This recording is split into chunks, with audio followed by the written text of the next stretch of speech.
Kethvar stood in the briefing room of the Zelani Command Center, his forearms folded behind his back as Commander Velthon explained his new mission. The pale blue walls around them hummed with data streams and star charts, but Kethvar's attention focused entirely on the holographic display showing a small yellow star system called Kepler 442. "You will observe and report on human military tactics," Velthon said, his voice carrying the usual Zelani tone of careful analysis. "The High Command wants to know if these humans are worthy of joining our defensive alliance." Kethvar nodded slowly. He had studied 17 different species' military doctrines over his career as an intelligence officer. Each species had their own approach to warfare, but they all followed certain basic rules of engagement that made sense to civilized minds. The Draxians used overwhelming technological superiority. The Kalari preferred defensive strategies with minimal casualties. The Morphians relied on stealth and precision strikes, all logical approaches. "What do we know about human warfare?" Kethvar asked. Velthon's expression darkened slightly. "Very little. They have been part of galactic society for only 200 years. Their technology is primitive compared to ours, but they have won several conflicts against more advanced enemies. The Vorthak Empire has been unable to defeat them despite having superior numbers and weapons. The Vorthak were known throughout the galaxy as ruthless conquerors who used fear and overwhelming force to break enemy morale. If humans could stand against them, there might be something worth studying." "Your transport leaves in 6 hours, Velthon continued. "You will join the human vessel UNS Defiance as it travels to the Kepler 442 system. There is apparently some kind of siege situation involving Vorthak forces and a human mining colony." Kethvar spent the next few hours reviewing what little data the Zelani had on human military organization. Their ship seemed crude but sturdy, built like metal boxes with weapons attached. Their command structure appeared chaotic, with individual officers making decisions that should require approval from higher authority. Most puzzling of all, their casualty rates in previous conflicts were extraordinarily high, yet they continued fighting until victory was achieved. The journey to meet the human ship took 2 days aboard a Zelani fast courier. When Kethvar first saw the UNS Defiance through the viewport, he was struck by how different it looked from Zelani vessels.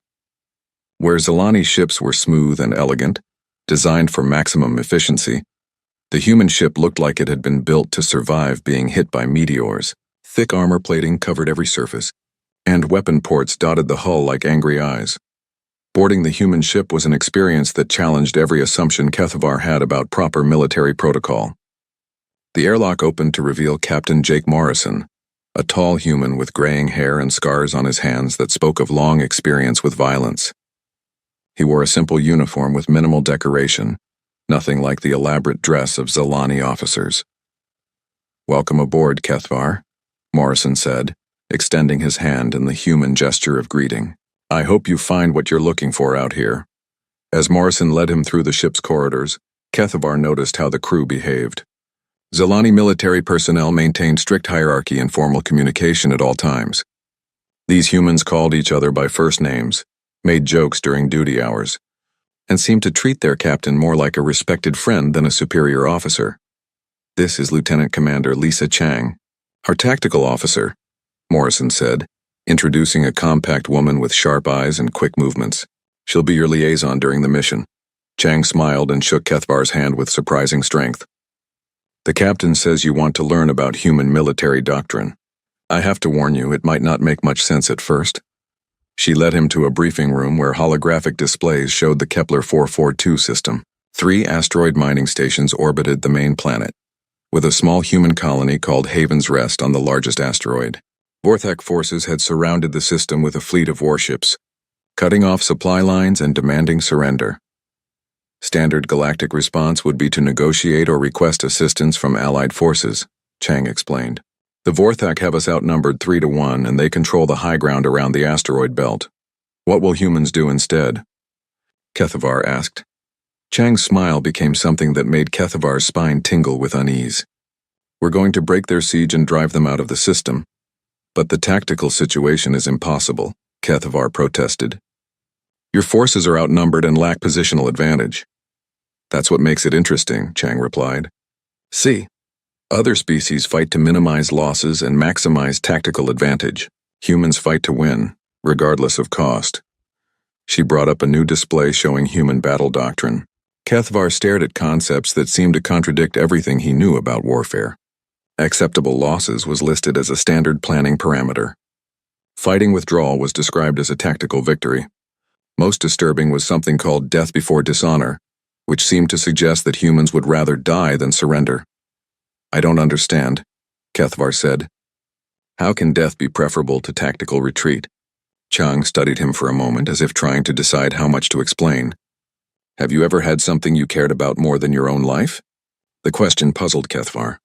Zilani culture valued individual survival and logical decision-making above all else. Personal survival ensures the continuation of one's contribution to society. How can death serve that purpose? Sometimes the things we're fighting for are more important than whether we personally survive to see the victory, Chang said. "The people on Haven's Rest are counting on us. If we retreat or negotiate, the Vorthak will enslave or kill them. That's not acceptable." As the ship approached the battle zone, Kethvar observed the crew preparing for combat. Unlike other military forces he had studied, these humans seemed almost eager for the coming fight. They checked their weapons with practiced efficiency, shared stories and jokes to calm their nerves, and displayed a casual familiarity with violence that disturbed him. In the ship's armory, he watched Sergeant Pete Collins explaining to younger soldiers how to use explosive charges in close combat. "Remember, if you're about to be captured, you take as many of them with you as possible," Collins said matter-of-factly. "Better to die fighting than live as a slave." The younger soldiers nodded as if this was perfectly reasonable advice. Kethvar returned to his quarters that night with a growing sense of unease. These humans spoke of death and sacrifice as casually as Zilani discussed weather patterns. Either they were the bravest species he had ever encountered, or they were completely insane. Tomorrow, when the fighting began, he would discover which interpretation was correct. Kethvar sat in his quarters aboard the UNS Resilience, the only human ship that had survived long enough to retrieve him from the wreckage of Admiral Mitchell's task force. Around him, the ship hummed with activity as the crew prepared for their return journey to human space. In 3 weeks of observation, he had witnessed the complete destruction of 2 human fleets and the deaths of over 8,000 human military personnel. The humans were celebrating. "We broke their offensive capability for at least 6 months," Captain Derek Walsh explained as he reviewed the strategic situation with his senior officers. "Intelligence reports suggest the Vorthak are pulling back from 3 sectors to rebuild their forces. That gives our colonies time to strengthen their defenses." Kethvar listened to the discussion with growing unease. These humans spoke of catastrophic losses as if they were tactical victories. 8,000 dead, dozens of ships destroyed. Entire battle groups wiped out, and they were proud of the results because their strategic objectives had been achieved. "Captain," Kethvar said carefully, "the cost of these victories has been enormous. Do you not consider the loss of life to be a tragedy?" Walsh looked at him with the same expression of mild confusion that Kethvar had learned to recognize in humans when he questioned their fundamental assumptions about warfare. "Of course it's a tragedy," Walsh replied. "Every person who died had a family, friends, dreams for the future. But they died protecting something bigger than themselves. That makes their sacrifice meaningful, not tragic." The distinction seemed to be important to humans, though Kethvar struggled to understand it. In Zilani culture, death in battle was considered a failure of planning or leadership. Here, humans treated it as the highest possible expression of individual worth. His understanding deepened during the memorial service for Admiral Mitchell and the crews of the destroyed task force. Kethvar expected to observe grief, regret, perhaps questioning of the tactics that had led to such massive casualties. Instead, he witnessed something that filled him with a deeper terror than any battle he had observed. The service took place in the ship's main cargo bay, converted into a chapel with the flags of destroyed vessels hanging from the overhead. Nearly 200 surviving crew members gathered to honor their fallen comrades. But the ceremony felt more like a celebration than a funeral. Commander Lisa Chang, who had survived the destruction of her ship and was now serving as the Resilience's executive officer, delivered the primary memorial address. Her words contained no hint of regret or sorrow for the tactical decisions that had led to the deaths of thousands. "They died so that others might live free," Chang said, her voice carrying throughout the silent compartment. Admiral Mitchell knew the odds when he ordered the attack at Kepler's Gate. Captain Wright knew the risks when she rammed her ship into enemy forces.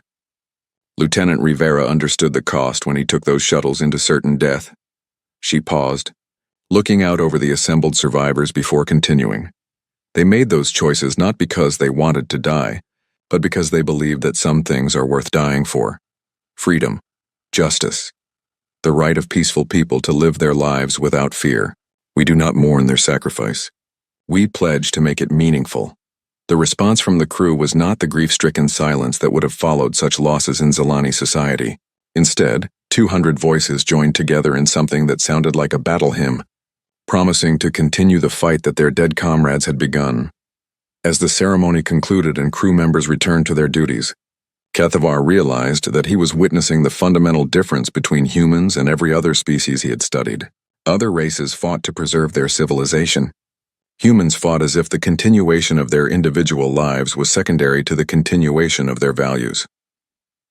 He spent the journey back to human space compiling his final report, struggling to find words that would convey the implications of what he had observed. The humans had achieved complete strategic victory in the Kepler 442 campaign, driving Vorthak forces out of 6 star systems and crippling their offensive capability for months to come. The cost had been 2 complete battle fleets and the lives of nearly 10,000 military personnel. By any reasonable standard, it should have been considered a catastrophic defeat. Yet human military leadership was already planning their next offensive, confident that their approach to warfare would eventually lead to total victory over the Vorthak Empire. "We fight differently than most species," Captain Walsh explained during one of their final conversations. "Other races try to minimize their losses and maximize their advantages. We fight to win regardless of cost." "But surely there must be some limit," Kethavar protested, "some point where the price becomes too high to pay." Walsh considered the question seriously before answering. "There are lines we won't cross, principles we won't compromise. But when it comes to defending those principles, there is no price too high. We would rather face extinction than accept slavery." The casual way he spoke of species-wide extinction as a preferable alternative to defeat made Kethavar's blood run cold. These humans were not simply brave or determined. They were the most dangerous military force in the galaxy, not despite their mortality, but because of how they had embraced it. His final report to the Zilani High Command filled over 300 pages of detailed analysis, but the conclusion could be summarized in a single paragraph that would reshape galactic politics for generations to come. Humanity represents a fundamental shift in the nature of galactic warfare. They have developed a military doctrine based not on preserving individual lives or minimizing casualties, but on achieving strategic objectives regardless of cost. When faced with impossible odds, every other known species will eventually surrender to preserve some portion of their population. Humans will fight to the last individual rather than accept defeat, because they would rather face extinction than compromise their principles. He transmitted the report along with complete battle recordings and tactical analysis to the Zilani Confederacy, then added a personal recommendation that sent shockwaves through the galactic intelligence community. Humanity should be invited into our defensive alliance immediately, not because we can use them as allies, but because we cannot afford to have them as enemies. They are the most dangerous military force in the galaxy, and their approach to warfare will eventually force every other species to adapt or face conquest. As the UNS Resilience approached the Zilani border station, where Kethavar would transfer to his own ship, he made his final log entry about the human military forces he had observed. "I was sent to study human tactics and determine their suitability as allies. What I discovered challenges every assumption about the nature of warfare that has guided galactic civilization for millennia. Humans do not simply fight wars. They have become war itself, transforming their own mortality into a weapon that no other species can match or counter." He paused in his recording, looking out at the stars that now seemed somehow different than they had when his mission began. The Vorthak Empire believes that fear and overwhelming force can break any enemy's will to resist. They have never encountered a species that considers death preferable to surrender. When they do, I believe they will discover that they have been fighting the wrong kind of war against the wrong kind of enemy. His final words would prove prophetic. Within 6 months, human forces launched a coordinated offensive that drove Vorthak forces out of 47 star systems. The war that galactic strategists had predicted would last decades ended in 18 months with the complete collapse of the Vorthak Empire. But Kethavar's report had already achieved its purpose. The Zilani Confederacy extended an immediate invitation for humanity to join their defensive alliance, followed quickly by similar offers from 12 other galactic powers. Not because they particularly wanted humans as allies, but because the alternative was too terrifying to contemplate. The galaxy had learned what Kethvar discovered during those 3 weeks of observation. When humans went to war, they did not fight to minimize their losses or preserve their forces. They fought to win, regardless of the cost, with a determination that transformed individual mortality into species-wide strength. And that, more than any weapon or technology, made them the most dangerous force the galaxy had ever seen. The final revelation came during the Battle of Kepler's Gate, where Admiral Gary Mitchell commanded a human task force against a Vorthak fleet that outnumbered them 3-1. Kethvar stood in the flagship's command center, watching displays that showed an impossible tactical situation developing in real time. 48 Vorthak warships had emerged from hyperspace at the system's main jump point, moving in perfect formation toward the human-controlled mining stations. Admiral Mitchell had only 16 ships to defend against them, and retreat was impossible because civilian evacuation transports were still loading refugees from 3 orbital platforms. "Admiral," reported Captain Susan Wright from the tactical station, "enemy fleet will reach firing range of the evacuation ships in 4 hours. Civilian transports need at least 6 hours to complete loading operations." Kethvar expected Mitchell to order an immediate fighting withdrawal, trading space for time while the civilians escaped. Instead, he watched the Admiral study the tactical display for exactly 30 seconds before making a decision that defied every principle of military strategy. "All ships, this is Mitchell. We're going to attack." The words hung in the air like a physical presence. Attack a fleet 3 times their size with no tactical advantage and no possibility of reinforcement. Kethvar felt his understanding of human psychology shift into entirely new territory. "Sir," Wright said carefully, "recommend we reconsider." The odds are what they are," Mitchell interrupted. "Those people are counting on us to buy them time. We're going to give them all the time they need." What followed was the most sophisticated display of military insanity that Kethvar had ever witnessed. Instead of concentrating his forces for maximum impact, Mitchell divided his small fleet into 4 separate groups and ordered them to attack simultaneously from different vectors. Group Alpha, take the starboard flank. Group Beta, hit them from below the orbital plane. Group Charlie, straight up the middle. Group Delta, you're with me on the port approach. Kethvar watched in fascination and horror as the human fleet scattered across space like seeds thrown into the wind. Each group was now outnumbered 12-1, with no possibility of mutual support once the battle began. It was either the most brilliant tactical maneuver he had ever seen, or the most spectacular suicide in galactic military history. "Admiral," Kethvar said, "this deployment makes coordination impossible. Each group will be fighting independently." Mitchell smiled with the expression of a man who had just been dealt a perfect hand in a game where the stakes were measured in lives. "That's the point. The Vorthak are used to fighting enemies who think like them, who value coordination and careful planning. They won't know how to respond to 4 separate battles happening at once." The engagement began when Group Charlie, led by Captain Wright in the UNS Intrepid, crashed into the center of the Vorthak formation like a meteorite hitting a city. Wright's 4 ships opened fire at point-blank range, causing massive damage before the enemy could react to their presence. Kethvar watched Wright's tactical display as her ship lost main engines to concentrated enemy fire. Instead of withdrawing or requesting assistance, she used the gravitational pull of a nearby asteroid to slingshot her disabled vessel into the enemy formation, turning the Intrepid into a guided missile aimed at a Vorthak heavy cruiser. "This is Wright. Main propulsion is gone, but we're still mobile. Initiating ramming attack on target designation 7. The Intrepid struck the enemy ship amidships, punching through its hull and detonating both vessels in a fireball that could be seen from the civilian evacuation platforms. Wright and her crew of 200 died instantly, but their sacrifice eliminated one of the enemy's most powerful ships and threw the Vorthak formation into chaos. "Group Beta, exploit the opening," Mitchell ordered without pause to mourn Wright's death. "All units, remember that every minute we keep fighting is another minute for the civilians to escape." Group Beta, commanded by Lieutenant Commander Paul Rivera, found themselves facing 8 Vorthak ships after the enemy repositioned to counter Wright's sacrifice. Rivera's cruiser took massive damage in the first exchange, losing weapons and life support systems. Admiral, this is Rivera. My ship is combat ineffective and you're ordering us to retreat. I'm transferring command to my tactical officer, Lieutenant Helen Carter. Rivera out. Kethavar stared at the communications display in confusion until he realized what had happened. Rivera had declared himself personally combat ineffective while leaving his ship operational under Carter's command. This allowed him to interpret his orders creatively while technically following them to the letter. This is Carter assuming command of the Cumberland.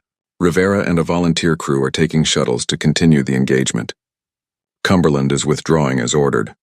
Rivera led 18 volunteers in 3 shuttles straight into the heart of the enemy formation, using their small size and speed to avoid defensive fire while targeting critical systems. His tiny force succeeded in disabling 2 Vorthak destroyers before being overwhelmed, buying precious time for the evacuation operation.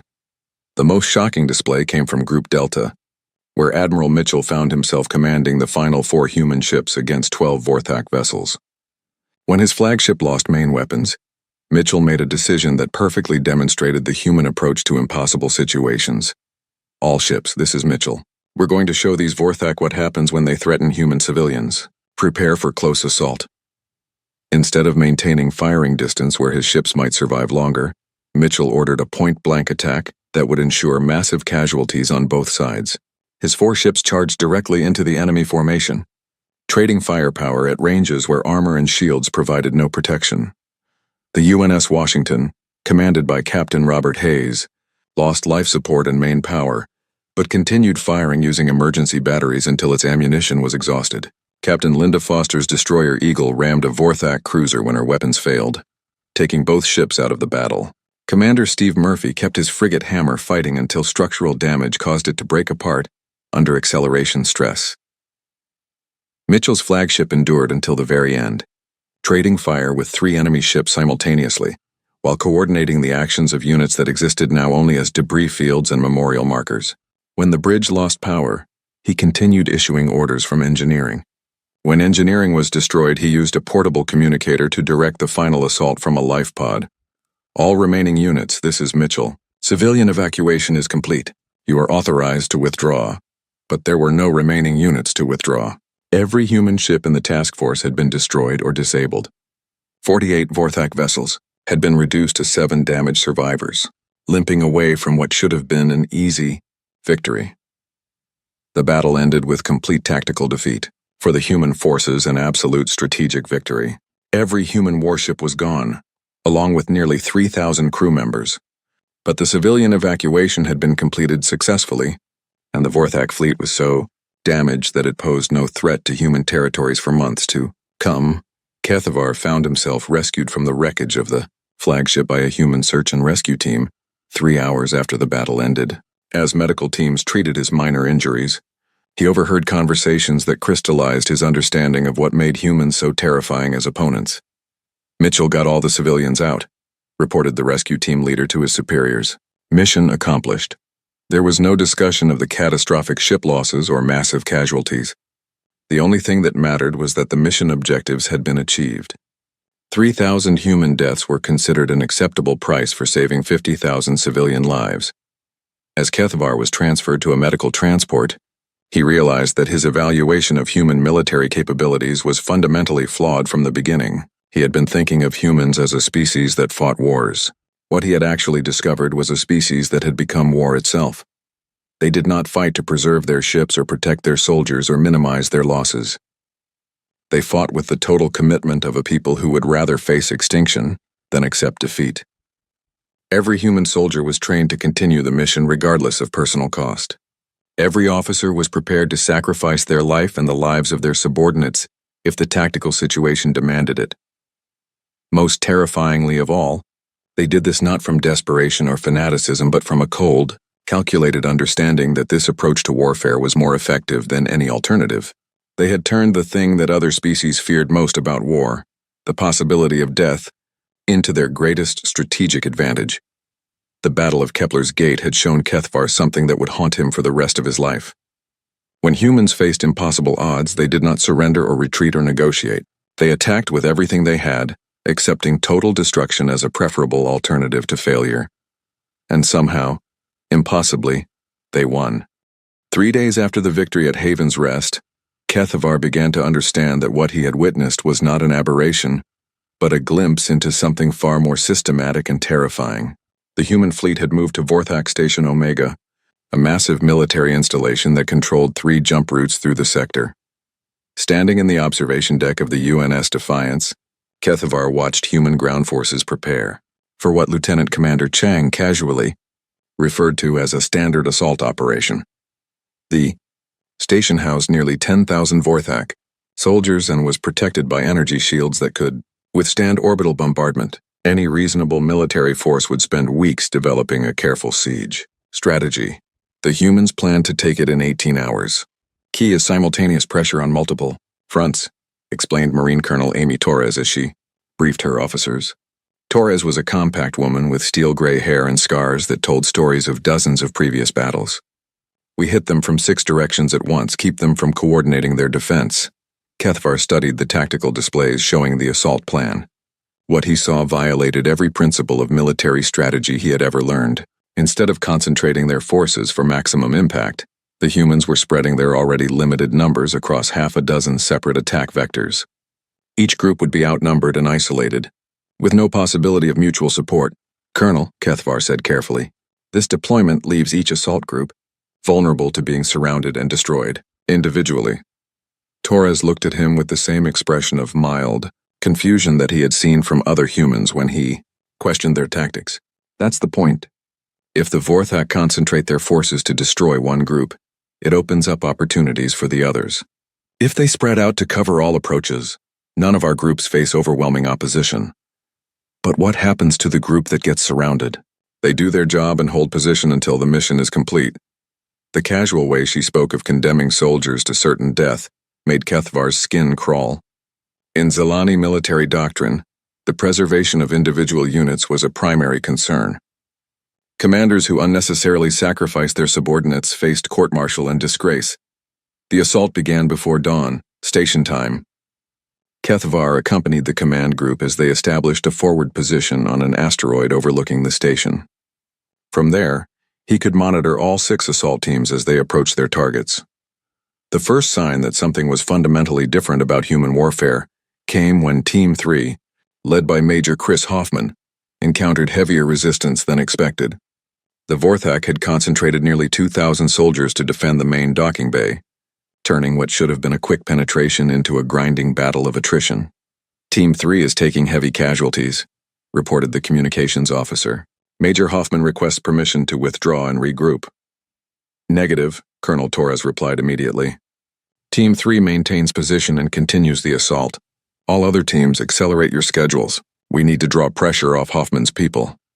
Kethavar watched the tactical display as Team 3's strength indicators dropped steadily from green to yellow to red. Hoffman's Marines were dying at an alarming rate, but they continued to push forward into the station's defensive positions. When Hoffman himself was killed by Vorthak energy weapons, his second-in-command, Captain Nicole Barnes, assumed control without missing a beat. This is Barnes. Hoffman's down, but we're still mobile. Continuing the advance. The transition happened so smoothly that Kethavar barely noticed it on the command displays. Another human leader had died, another had stepped up to replace them, and the mission continued without pause. It was as if the humans had designed their entire military structure around the assumption that individual commanders were expendable components. The breakthrough moment came when Team 5 discovered that Vorthak forces were using human prisoners as shields around the station's power core. The prisoners were colonists captured during previous raids, chained to vital equipment to prevent human attacks on critical systems. Captain Nicole Barnes, now in command of the combined Teams 3 and 5, requested instructions.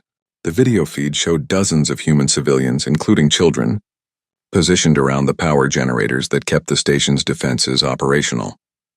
Kethavar expected Torres to order a careful rescue operation or attempt to negotiate for the prisoner's release. Instead, he watched in horror as she made a decision that froze his blood. Barnes, you are authorized to proceed with the assault on the power core. Minimize civilian casualties where possible, but do not let enemy tactics delay the mission. Understood, Colonel. Moving to assault positions. Kethavar could not believe what he was hearing. Colonel, those are human civilians, your own people. Torres turned to look at him with an expression of infinite sadness mixed with steel resolve.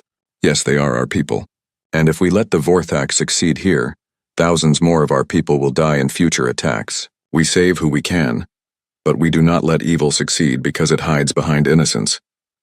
The assault on the power core proceeded with surgical precision. Barnes led her Marines in a carefully coordinated attack that disabled the station's defenses, while minimizing but not eliminating civilian casualties. 17 prisoners died in the crossfire, a number that would have ended the career of any Zilani commander. Barnes reported the successful completion of her mission in the same calm tone she might have used to report the weather. Power core secured, station defenses down, civilian casualties were 17 killed, 23 wounded, requesting medical teams for prisoner evacuation. As the battle continued around them, Kethvar began to understand that he was witnessing something that challenged his most basic assumptions about the nature of warfare. Human military doctrine was not chaotic or primitive as it had first appeared. It was the most ruthlessly effective system he had ever encountered, precisely because it was built on principles that other species found psychologically impossible to implement. The Zilani fought to preserve their civilization while minimizing losses. The Draxians fought to demonstrate technological superiority. The Kalari fought to protect their territory with minimal casualties. All of these approaches shared a common assumption: that individual lives had value that needed to be weighed against military objectives. Humans fought as if the mission was more important than the lives of the individuals carrying it out. They were willing to accept casualties that would paralyze other species, to sacrifice their own people when tactical necessity demanded it, and to continue fighting even when victory seemed impossible. When Team 6 became trapped in the station's lower levels with no chance of escape, their commander, Lieutenant Jerry Walsh, made a decision that perfectly illustrated the human approach to warfare. Instead of surrendering or requesting rescue, he used his team's remaining explosives to collapse a critical support structure, bringing down an entire section of the station and eliminating hundreds of Vorthak defenders. Walsh and his entire team died in the collapse, but their sacrifice opened the way for the other assault groups to reach the station's command center. The battle ended 16 hours later with complete human victory. Vorthak Station Omega was captured and converted into a human military base, controlling 3 major hyperspace routes and cutting off Vorthak supply lines to a dozen systems. The cost was horrific by any galactic standard. Human ground forces had suffered 43% casualties, with entire units wiped out to achieve tactical objectives. 700 Marines had died to capture a space station, numbers that would have triggered investigations and resignations throughout the Zilani military hierarchy. Colonel Torres filed her after-action report with the same clinical detachment she might have used to describe a training exercise. Objectives achieved within acceptable time parameters. Casualty rates consistent with operational projections. Station is secured and ready for occupational duties. As Kethvar reviewed the battle recordings in his quarters that night, one realization dominated his thoughts. These humans did not simply accept death in battle as an unfortunate necessity. They had systematically weaponized their own mortality, turning their willingness to die into a tactical advantage that no other species could match or counter. The most terrifying part was how normal it all seemed to them. They spoke of death and sacrifice as casually as other species discussed supply logistics. They planned for catastrophic losses as a standard operational parameter. They built their command structure around the assumption that any individual, including their leaders, might die at any moment. Kethvar was beginning to realize that his mission had fundamentally changed. He had come to evaluate whether humans were suitable allies. Now he was documenting something that would reshape how the entire galaxy thought about warfare itself. The battle began at dawn, ship time, when the UNS Defiance dropped out of faster-than-light travel at the edge of the Kepler 442 system. Kethvar stood on the bridge next to Captain Morrison, watching the tactical displays show the true scope of the Vorthak forces arrayed against them. 37 enemy warships surrounded the asteroid belt, where Haven's rest colony struggled to survive. The Vorthak had positioned their heaviest vessels near the main shipping lanes, creating an impenetrable wall of firepower. Any reasonable military commander would take one look at these odds and request immediate reinforcement or begin withdrawal procedures. Captain Morrison studied the display for exactly 12 seconds before turning to his communications officer. Signal the fleet. All ships attack formation Delta. We're going in. Kethvar felt his blood chill. The human task force consisted of only 14 ships, most of them smaller than the Vorthak heavy cruisers. Standard galactic military doctrine called for at least 2-to-1 numerical superiority before attempting an assault on prepared positions. These humans were about to attack with less than half the enemy's strength. "Captain," Kethavar said carefully, "perhaps a strategic withdrawal would allow time to gather additional forces." Morrison glanced at him with something that might have been amusement. "Those people down there don't have time for strategy. They need help now." The human fleet spread out in what appeared to be a completely chaotic formation, instead of maintaining the tight battle lines that allowed for coordinated fire and mutual support. Each ship took an independent course toward the enemy. Kethavar watched in growing horror, as the careful formations he had studied in every other military force simply dissolved into dozens of individual units, acting without central coordination. "Sir, enemy forces are deploying psionic fear weapons," reported Lieutenant Commander Chang from her tactical station. Kethavar knew about Vorthak fear projectors. These devices broadcast waves of pure terror that could paralyze entire crews, causing them to surrender without firing a shot. He had seen recordings of proud Kalari admirals weeping and begging for mercy after exposure to the psychological assault. "All ships. This is Morrison," the captain said into his communicator. "Fear weapons are active. Remember your training and keep moving forward." The response that came back over the ship's speakers made Kethavar question his understanding of human psychology. Instead of panic or requests for orders, individual ship commanders reported their status with what sounded like excitement. "This is Commander Danny Rodriguez on the Striker. Fear weapons confirmed, no effect on crew morale. Beginning attack run on target Alpha. Lieutenant Sarah Martinez here on the Falcon. My people are ready to show these Vorthak what fear really looks like." As the human ships closed with the enemy, Kethavar witnessed something that challenged everything he thought he knew about warfare. The fear weapons that had broken the will of countless other species seemed to have no impact on the human crews at all. If anything, exposure to the psychological assault made them more aggressive. "How is this possible?" Kethavar asked Chang, who was coordinating targeting data between ships. "Humans have been dealing with fear for a long time," she replied without looking up from her console. "We learned a long time ago that courage isn't the absence of fear. It's doing what needs to be done despite being afraid." The first real shock came when Commander Rodriguez's ship, the Striker, suffered massive damage from concentrated Vorthak fire. The vessel's main engines failed, life support was compromised, and weapons systems were operating at 20% capacity. Any sensible commander would signal surrender or request assistance. Instead, Rodriguez ordered a boarding assault on the Weir. Nearest Vorthak destroyer, Kethavar, watched the tactical display in disbelief as damaged. Human shuttles launched from the crippled Striker and flew directly into the teeth of enemy defensive fire. Half of them were destroyed before reaching their target. But the survivors crashed through the Vorthak ship's hull and began fighting their way toward the bridge. "Rodriguez is wounded," reported the communications officer. "Sergeant Kate Phillips has assumed command of the boarding party." The transition of command happened without pause or confusion. Phillips, who had been Rodriguez's subordinate moments before, took control of the assault and continued pushing forward through the enemy ship.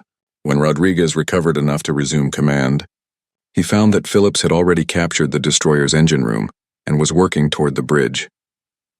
But the moment that truly horrified Kethavar came 30 minutes into the battle, when the human destroyer UNS Valor found itself surrounded by 4 Vorthak heavy cruisers.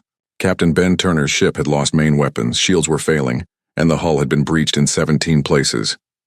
The crew of over 300 was trapped with no possibility of escape. Turner opened a channel to the entire human fleet. "This is Captain Turner on the Valor.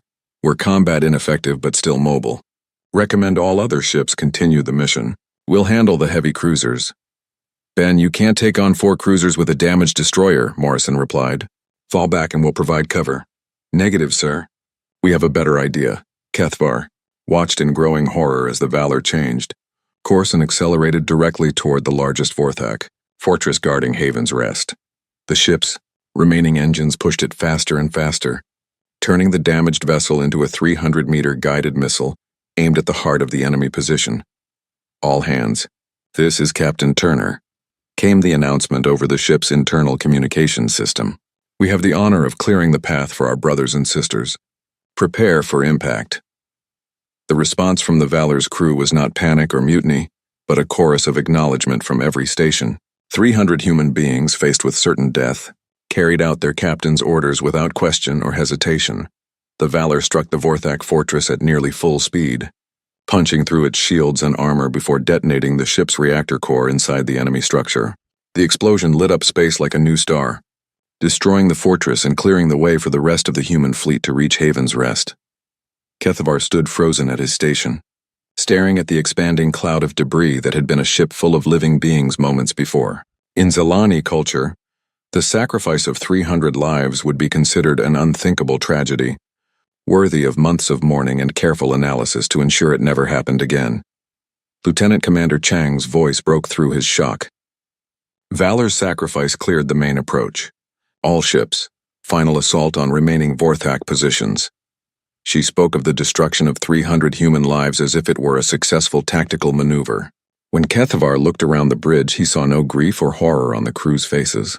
Instead, he saw grim determination and something that looked like pride. "How can you be proud of such a loss?" he asked Chang when the immediate tactical situation allowed for conversation. Chang looked at him with an expression of genuine confusion. "Loss. Captain Turner and his crew saved the colony. That's what matters." The battle ended 4 hours later with complete human victory. The Vorthak fleet was destroyed or driven from the system, and Haven's Rest colony was safe. But the cost made Kethavar's head spin with disbelief. The human task force had suffered 38% casualties, with 5 ships completely destroyed and 6 more heavily damaged. As the surviving human ships began rescue operations and medical evacuation, Kethavar observed something that disturbed him even more than the battle itself. The humans were celebrating. They mourned their dead with brief ceremonies and moment of silence, but then immediately began planning their next move against Vorthak forces in neighboring systems. "We'll need to refit and resupply," Morrison told his senior officers during the post-battle briefing. "But intelligence suggests the Vorthak are planning an offensive against the Centauri colonies. We should be ready to assist within 72 hours. Kethavar realized that he was witnessing something unprecedented in galactic military history. These humans did not simply accept death in battle as an unfortunate necessity. They had turned their own mortality into a weapon, using their willingness to die as a tactical advantage that no other species could match. As he returned to his quarters to begin his preliminary report, one thought dominated his mind. He had been sent to observe humans in battle to determine if they were worthy allies. Instead, he was beginning to wonder if the galaxy was ready for what humanity might become.